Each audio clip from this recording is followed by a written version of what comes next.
Бүгін Facebook'ta отырасыз, Instagram'da отырасыз.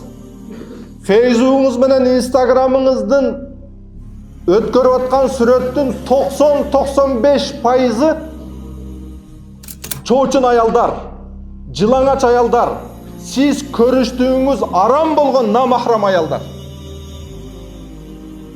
Сиз менен бизге ушунчалык денебизге, жүрөгүбүзгө сиңип кеткен иш болуп калды.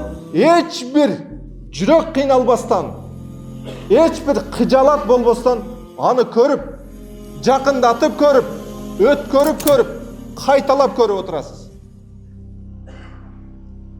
Бизге көчөдөгү аялдар, көчөдөгү чоочун аялдар эчтеке болбой калды. Кайсы нерсенин? Ушул соц тармактардагы намахрамдардын айынан. Ага кирбеңиз, бул соц тармактагы нерселер менен жашабаңыз десе, мен маалымат алам, артта калам.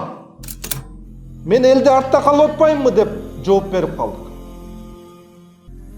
Келиңиз урматтуу тууган. Колубуздагы соц тармак, колубуздагы телефон сиз менен бизди тозокко алып кирип кетпесин.